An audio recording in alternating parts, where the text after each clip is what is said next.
12-year-old Akoke lived in a lively household in Lagos, Nigeria. Her family, though large and sometimes messy, was her world.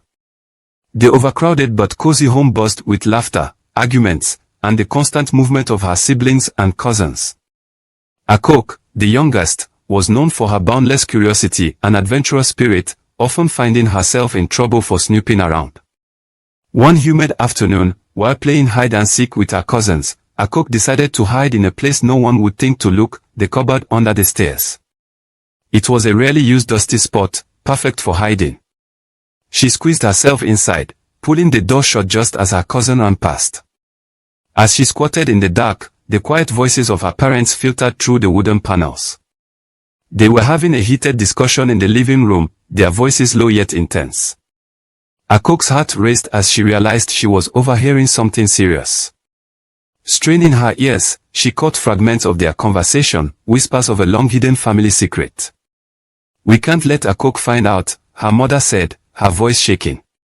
"It's too dangerous. She's just a child."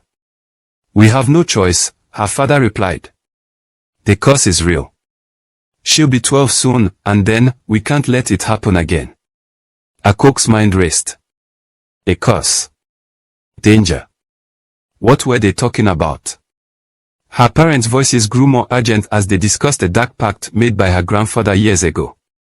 Her grandfather, admired in the family for his hard work and business insight, had performed a ritual sacrifice to gain wealth and power. In exchange, he pledged the life of every last-born child in the family to die at the age of 12. The revelation left Akoke stunned. She was the youngest, the last-born of her family.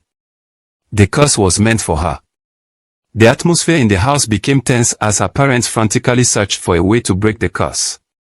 They consulted elders, visited shrines, and even sought the help of traditional healers. Despite their efforts to keep the truth hidden, Akoke couldn't ignore what she had heard. Determined to learn more and find a way to save herself, she decided to follow her parents on their journey, but she needed to do it without their knowledge. Akoke carefully planned her steps. She knew her parents would never willingly let her join them, so she observed their movements, eavesdropped on their conversations, and gathered information about their plans. She overheard them talking about visiting a remote village to meet an old elder who might hold the key to breaking the curse. Akoke knew this was her chance. On the day of the trip, Akoke woke up early and packed a small bag with essentials, some food, water, and a flashlight. She dressed in dark clothes to blend in with the surroundings. When her parents were busy making final preparations, she slipped out of the house and hid in the back of their car, covering herself with an old blanket. Her heart pounded with fear and excitement as the car started moving. As the car sped along the dusty roads, Akoke remained hidden, enduring the heat and discomfort. After hours of travel, the car finally stopped. She heard her parents get out and talk to someone, presumably the elder. Waiting until the coast was clear, Akoke quietly slipped out of the car and followed them at a safe distance, careful to remain unseen. Her parents met the elder, an aged woman with piercing eyes, in a small hut at the edge of the village. Akoke crept closer, hiding behind a tree, and listened intently. The elder revealed that the curse could be broken during a rare lunar eclipse. The ritual required immense courage and self-sacrifice, and it had to be performed by someone who shared the bloodline of the one who cast the curse. Akoke's parents listened intently, their faces etched with worry.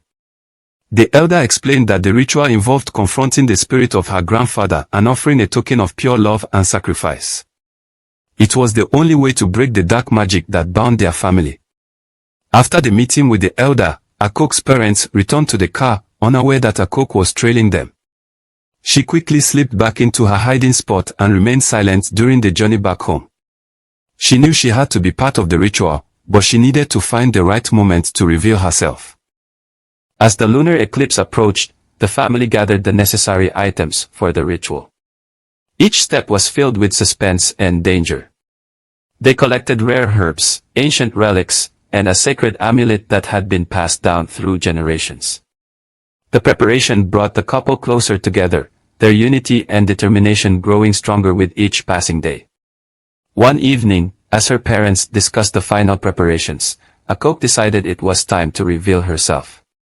She stepped into the room, her face set with determination. "I know about the curse," she said, her voice steady. "I overheard you. I followed you to the elder. I want to help break the curse. I need to be part of the ritual." Her parents were shocked and angry at first, but they soon realized that Akoke's involvement was inevitable.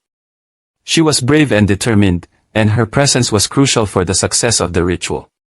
They reluctantly agreed, understanding that their daughter's courage and resolve were their best hope. The night of the eclipse was cloaked with a creepy, unearthly glow.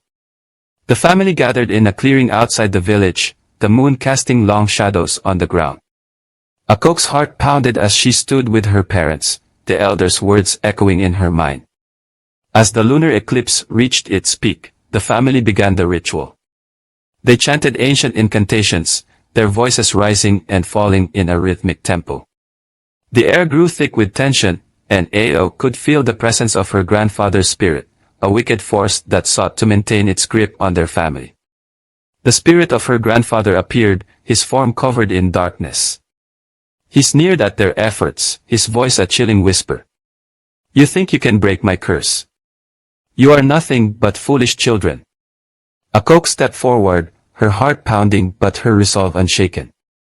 She held the sacred amulet tightly, its warmth giving her strength. "I am not afraid of you," she said, her voice steady. "Your power ends tonight." The spirit lunged at her, but Akoke stood her ground. She recited the final incantation, her voice rising above the commotion. The amulet glowed brightly, and a blinding light enveloped them. The spirit screamed in fury as it was banished, its dark presence dissipating into the night. The curse was broken. The family felt an immense weight lift from their shoulders. They had lost the wealth sustained by the dark magic, but they had gained something far more precious, their freedom and the safety of their children. Akoke emerged from the ordeal stronger and wiser, understanding the true value of love, family, and the courage to face one's fears. A few months later, the family settled back into their daily routines. Despite losing their wealth, they embraced their newfound freedom. As Akoke's 12th birthday approached, the family felt a mix of hope and apprehension. The day of her birthday dawned bright and sunny, filled with celebration and joy.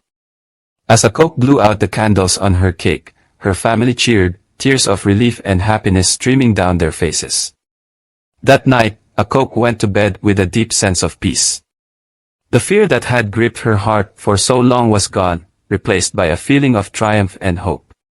Her family, now free from the dark legacy of the past, looked to the future with determination, ready to face whatever challenges lay ahead. The end. Thank you for watching this story. If you enjoyed it, please give it a thumbs up and share it with your friends and loved ones. Don't forget to subscribe to our channel for more interesting and captivating stories like this one and hit the bell icon so that you never miss any update. We love to hear your thoughts about the story in the comment below. Thanks again for watching.